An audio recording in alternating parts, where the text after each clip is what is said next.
Guys, what a great first season of Top Job we've had. We've learned from different captains of industry. We've met lawyers, fashionpreneurs, techpreneurs. The list has been endless. Let's look back at some of the highlights from what has been an amazing first season. A lot of people keep complaining that there are no jobs after they've sent just one CV and not received any reply back. Think about this. Our guest on Top Job, Brian Muriuki, country manager of Shell Kenya, sent out 387 CVs. Think about that the next minute that you're complaining that there are no jobs available. As a young professional, and for many youth out there, how will you, who probably get a bit, have self-doubt as a result of maybe not finding work opportunities? Yes. What advice will you give us? So I always tell people, when I left university, I left university at the height of the financial crisis. This is after my undergrad, 2002. I sent 387 CVs before I got my first job. Whoa. So resilience is very important.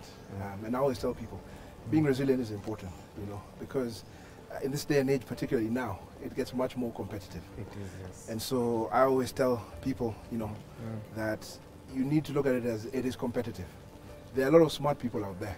People who have got A's in high school, who have first-class honors in university, who have masters and PhDs. But what sets you apart? What are the other things that set you apart from good grades? And so for yourself, you know, with your legal background, you've got to think, what are the other things that I can do, particularly if you're targeting oil and gas? So for example, thinking about that sort of specializing in doing an oil and gas masters. But there are lots of guys doing oil and gas masters, not just here in Kenya at Strathmore, but in Dundee University, in Aberdeen. But what else sets you apart? So are you able to come in and actually maybe get some interning opportunities? Are you able to go into the big accounting firms? And because you don't need to get oil and gas experience in a traditional oil and gas company. They're the banks that have oil and gas desks. There's the consulting companies and the big accounting firms that have oil and gas desks.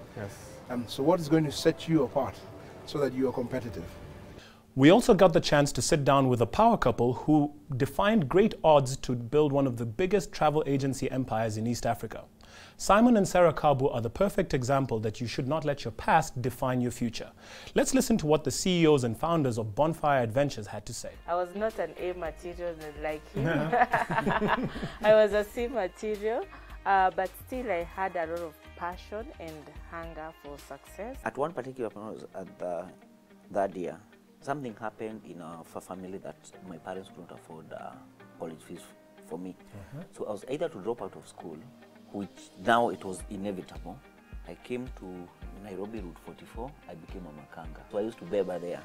What? So I beba there for whole year plus, because there was some riots at that particular time, so it was 1 year and something. So I was able to gather enough money to go back to university to clear my education. That's very inspiring. In fact, I could have opted to stay as a makanga because it was very sweet. Niko na pesa kila siku, alafu there were so many ladies around at particular time. But I was feeling going back to Kampu, but I was focused. I knew my goal was to clear my university. And guys, it wasn't only the Kabus who had a story about overcoming great odds. Martin Kiaria, the founder of Bean Interactive, had to overcome some insurmountable odds to set up Bean Interactive, which has secured contracts with some of the big boys in corporate Kenya. Here's his story. You know, unfortunately, in 2005, right after high school, Form 6 in IB, my father committed suicide. And, you know, as I told you, he was a single parent. So at that time, I then reconnected with my mom. My mom was in the UK. This 2005, so I got the opportunity to go and be with my mom for 3 years while attending university. You know, we supported each other. I worked 3 jobs while I was there, and while in full time, because, you know, international student fees at the time was £9,000 a year. And, you know, she was working as a nurse, so we had to support each other as well. And, you know, just to do my best. That's a story and a half. Like of all the times you go back, you reconnect with your mom, and then now you're finding yourself. I think our journey through the hard times, and you know, they're the cliche, and I don't want to talk about the cliche of being broke. We've been broke. We used to share toast. Like, we literally go and buy a burger for 50 bob. Not the burger, like, you know, it's toasted bread with something in between, and we share it with my business partner, and that's what we eat, right? or we go to a kiosk, and when we're really rich, we buy dania for 10 bob and cut it up raw and spice it, right? And that's when we're like, you know, the good times. Good life, right? When it comes to making power moves in times of adversity, Michelle Ntalami's story is one that you shouldn't miss. She is the CEO and founder of Marini Naturals, and her story proves that even during times of loss of a loved one, it's very possible to rise from the ashes and build a business empire that is the envy of many around you. Marini Naturals, is that something that you always thought about, or how did that come about? No, it's not. So Marini Naturals is actually an idea I came up with 4 years ago. But before that, I've always been into branding and design. I had a brand agency called Brandvine Group, which is now sort of just on the chill because Marini has sort of superseded, you know, everything. But Marini came to me, it was an idea that came to me in 2014, driven by a need to live a healthier lifestyle and just cut out chemicals and anything that's not good for my body. And funny thing, when I began Marini, this is 2013, I had a serious case of acne, and I've never had acne. Really? Yes, and I've never had any skin problems. Also at the time I was going through a lot of stress because I had an ailing parent, so I think that contributed to that. But once I cut my hair and started using natural products and just like coconut oil on my skin, shea butter, my acne cleared. So for me, it really proved the fact that natural is best. And so you figured if it's good for you, it's good for everyone. My dad lent me an office, by the way, in Lavington, the same place where Marini was. And I remember he would, because he was retired, so he was just doing his businesses. So sometimes he'd find me asleep. And he'd ask me like, why aren't you going to your business? Like, what are you doing at home? And I would just like come up with an excuse. And I knew deep down I'm afraid. But I wouldn't tell him that. I'm like, oh, you know, they're still renovating, they're still painting the walls, blah, blah, blah, blah, blah. So one day he just walked into my room and he told me, Michelle, if you don't go to work in this week, I'm taking back the office from you. It's done, it's a wrap. It's a done deal. And I just knew I had to snap out of it and do this. Like it's only, I am my own cheerleader. I had to believe in myself. So I had to just, you know, get up and go for it. Nice. Yeah, but it's very scary. Yeah. So when you do take that leap of faith, it's always good to have a good support system around you.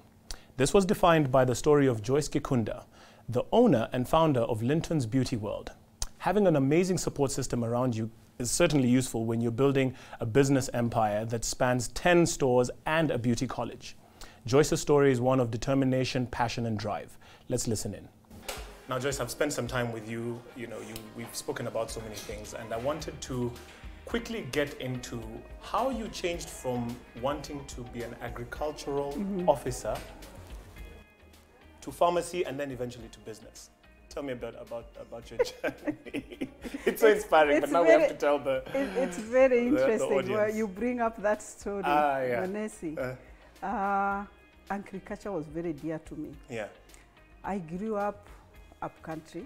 That's rural. That's where I grew up. There used to be these agricultural officers who would come driven in green Land Rovers. They are dressed in green, smart, really smart. And I think one person who admires beauty and admires the looks. Yes. Because I wasn't exposed further, thought that this is what I should aspire for. I need to be in a Land Rover, wearing smart uniform, being driven around. Being driven around. Brilliant. Teaching farmers what to do with their cows, with their farms, with their coffee and tea. That was my desire. I got an invitation to do BSc, not in Kenya, but in Makerere University. In Uganda, Kampala. In Uganda campus. Come on. But then it came at a time whereby I'd taken a step further. I got married early. Look at that. So I was already somebody's wife. That was 75. I got married early because I think my mother got so excited meeting a man with a car. By the time he was coming to us, he was, alikuwa amejipanga. Wonderful. Alikuwa amejipanga. But within the same week, as fate could be, a colleague of mine who used to do pharmaceutical distributorship calls me and tells me that there's some people from US who are here in town. I'll deal with them. And they are asking me to distribute a cosmetic line for them. And I don't think I can do it. I can do the pharmaceutical, but not this beauty thing. Not the beauty thing. And I think, Joyce, you can do it. Are you interested? So when he said that, I was very quick to meet them. I met them, and I was there. The cosmetic business was bad. These people promised even to train me. And I went to UK for 2 weeks. They took you to UK for training? For training. While passion, determination, and persistence are important, integrity is also key while making it to the top. We learned this lesson from the CEO and founder of Vivo Activewear, Wandia Gishuru, who said that the lessons that she got from her father on integrity helped her, especially during a time when she found out that her employees were stealing from her. Let's listen in on her story. What was your degree on? Economics. Right. Yeah, so my dad studied economics, which I think in the back of my mind, I was like, well, if nothing else, I can just do that because, you know, he did it. He's had an interesting enough career. He ended up being a civil servant all his life. Okay. And a pretty honest one, which meant we never had much money. Oh, oh really? That's a thing? Yeah, no, I mean, he didn't take bribes. And he could have, because he ran the part of the Ministry of Trade that in those days you needed licenses for everything. I see. And he's the one who issued a lot of those licenses. And so he was constantly being offered. Wow. But he had this saying, so on his desk he had a plaque and it said, eat bread and salt, but speak the truth. Besides the moment that you signed that lease, what other daunting days did you have where you just thought, what the hell am I doing? Okay, I mean, I've got many high moments as well, but a low moment was when we realized that 2 of our sales team had been stealing like significant amounts of money for over 5 months. Oh, gotta love retail. But it was so negligent of us because we just weren't on top of it. Like and it was such a they were stealing in such a simple way. I'm like, how did we not know this? Because we weren't reconciling the banking deposits on a daily basis. So yeah, lessons cost money. But you want to learn them quickly. Do you know what I mean? Like the sooner you learn it, the cheaper the price that you pay for having learned it. So it so doesn't, it's like it doesn't they help say, to like have fail fast. Yeah, and fail forward. Keep moving. Yeah.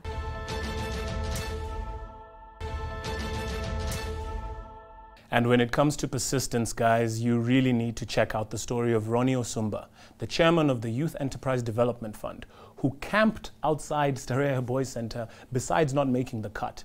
He also opened up about who he texts when he's looking for a job. His story is very fascinating. Let's listen in. I was nothing less than Starehe material. I get 572 marks, I think. My goodness. Out of 700 that time. And I mean, by any standard. That's crazy. Genius. That's crazy, man. 572? Yes, but Starehe cut was 575. I can't even remember which school I was called to. I was called to some school on Mombasa Road. My mzee told me, my friend, if you don't get into Starehe, you just know where you will get. Are you serious? Ujipange. My friend. So I went and camped at Starehe. You camped? I took myself. I walked from Kibra to Starehe in Isli. And it was Sunday afternoon and I camped in front of Griffin's office and I told Griffin, when he turned up, he asked me, what do you got here, boy? Oh yeah, with the voice, you know. Booming voice. And I said, I'd never met a Muzungu in my life. By the way, this is my first encounter. I'm like, oh, I said, by the way, I missed the cutoff by 3 points. I want to come into Starehe. He said, sorry if you didn't make the mark. I'm sorry. Go home, boy. I started receiving texts. The youth fund crisis has just hit. Yeah. The news, and people are texting me, people are calling me, like I'm supposed to know. Excuse me, those are 2 different organizations. I will call. You know, why are you asking me? And it is chaos. And I think a few days later, the president suspends the board. Yes. Anyway, I finished my meetings in Banjul and I land back in Kenya. But everybody's asking me this question. And it got me thinking, and I said, maybe I have a role to play there. And I've never said this before, I'm saying it for the first time. And I took my phone, I'm on my Uber from the airport going home. And I sent a text to the president, to the deputy, to the minister at the time. And I said, and Zioka was head of the presidential delivery unit. And I said, obviously Youth Fund is in a mess. I think I can do something about it. Give me the job. Well, none of them responded. While having passion and determination are key ingredients to success, persistence is also key. Wanja Gikonyo, the country manager of Betway Kenya, opened up about a time where she was asked to serve tea in a high-level board meeting just because she is a woman. Let's listen to Wanja's story as she overcome these odds to become the top of her field. As a woman, gender was definitely an issue. I Right. was in IT related, and I was surrounded by engineers most of the time, probably the only woman in a room. And I had to learn to just be confident in who I was. You know, I do remember an incident where I was asked to serve tea. And I said, no, I'm actually the must can serve the tea, you know. Where was that?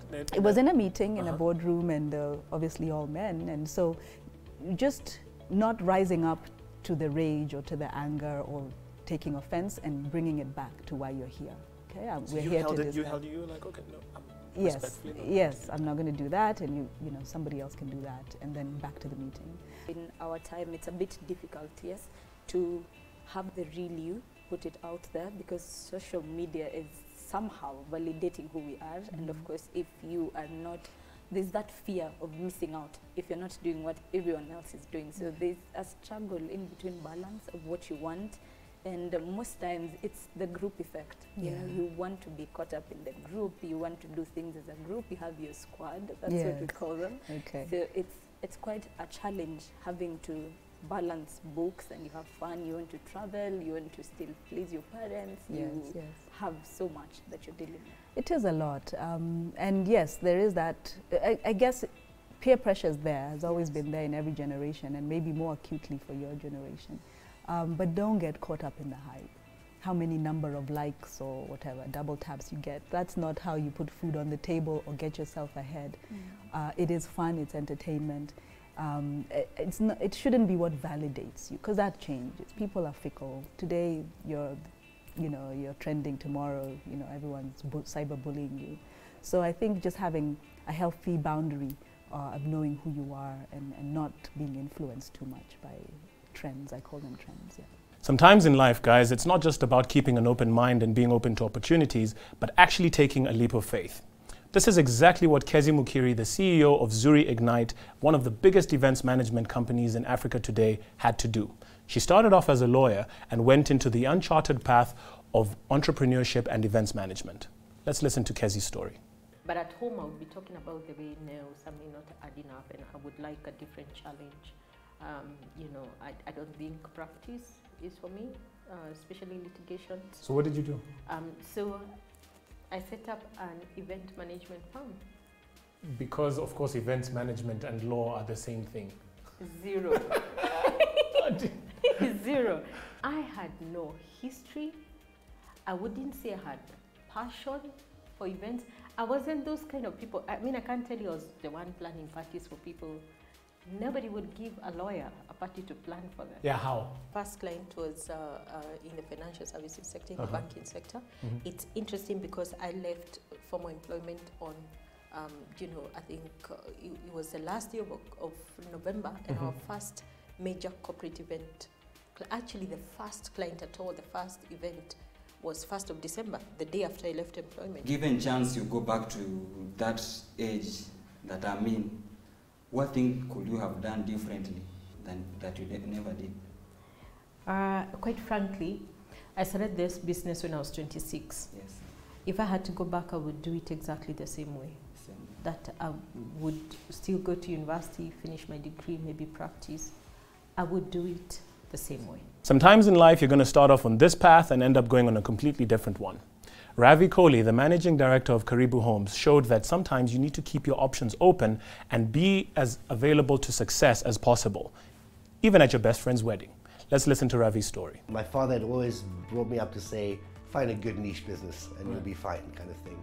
Very nurturing that way as a business guide.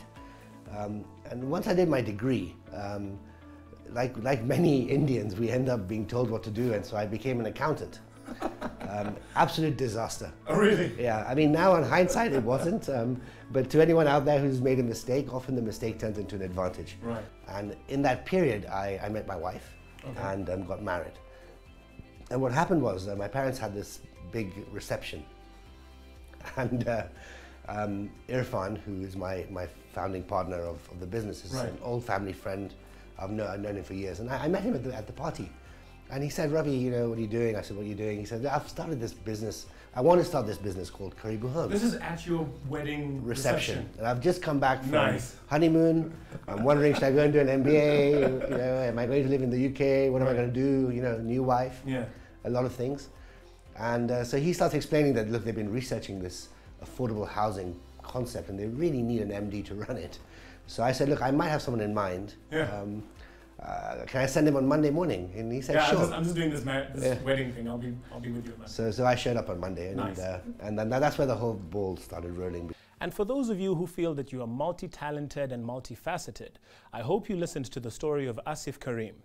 He is a jack of all trades and, quite frankly, a master of all. He was a former sportsman and one of Kenya's celebrated cricketers. He shows that having a winning attitude and mentality are important when you're balancing several businesses at once. You have your hands in so many different things. You're an arbitrator, you're in insurance, you're in media, you're in sports. How is that? Because most people will tell you focus on one thing. How is it that you're able to have your hands in so many pies? In fact, a lot of people ask me that question, and sometimes I need to also think, how am I doing it? I don't know how it happens, but one thing I strongly believe, that anything I do, I would like to put my heart and my soul in it, and I would like to be the best in what I do. Sure. You know, and I think those are the benchmarks that I leave for myself. I always say I don't have a competitor. My competitor is myself. Sometimes in life, you have to realize that the best way to build your own brand is to come back home. That's what Ben Woodhams, managing director of Knight Frank, realized when he went abroad and came back to Kenya to re-establish himself as the managing director of Knight Frank, one of the biggest real estate companies in Africa. Let's listen to Ben's story. You have to believe in what you do. If you don't enjoy your job, then it's very difficult to stick it out. You know, if you live and breathe the brand that you represent. I mean, these guys made me take my tag off, but this I'm always seen with this around my neck. So I don't know if you can see that. That's the Knight Frank tag, but obviously doesn't work for TV, so I've put that in my pocket. But I'm often at work functions, and there'll be, 200 people there, and I'll look around and I'll realize I'm the only guy who's still wearing my tag. From a guy who comes back home to set up his brand, to someone who leaves his home, ranked as one of the happiest in the world, Finland, to come to Africa and set up a business from scratch, you really need to have passion and determination as an entrepreneur. Jussi Heikkinen defines all of these attributes, and here's his story. Finland is a very interesting country when it comes to the education system. One of the big principles what we have is that we don't want to leave anyone behind. Okay, that's like the army. Like the army, exactly. Saving Private Ryan. Exactly. So it means that everyone has access to exactly the same education system. Across the board. Everyone. So it doesn't matter where you're from. It doesn't matter. Poor, if you're the president's kid or you're the farmer's son, you go to the same school. Wow. And that's one interesting thing, characteristic about Finland also, is that we always trust other people. So we have the highest level of trust of any society around this planet, which means that whenever I meet a stranger, even at an airport, I have never met the person before, but I will immediately leave all of my baggage, all of my luggage, my passport, my money, everything to him, and I say, I need to go to the loo, and that's completely okay. So that's the way that it works. Right. Yeah, I think that's exactly how it is. But there's also maybe another thing there, is that another funny characteristic about Finland is that Finland is a very equal society in terms of also salaries and income. Oh really, how so? So it doesn't matter, let's imagine that you are working in a factory, okay? You are putting screws in assembling something. Your salary is actually about the same as the engineer with a master's degree who's actually designing those things. You're joking. Exactly. So there's not much difference. So people actually choose their career paths based on passion, what they love. Okay? So money is actually not such a big factor in the Finnish society. And even when you are very rich, you don't actually show it off, and you're not allowed to show it off. So socially, there's a stigma on you buying a Porsche or Ferrari and driving around. So even the wealthiest guys, they try to hide it. Wow, what amazing insights. Thank you so much for watching Top Job Season 1. Happy New Year, blessed 2019. Keep watching Top Job Season 2 with me, Mwenesi Musalia. And remember, it's all about power moves only.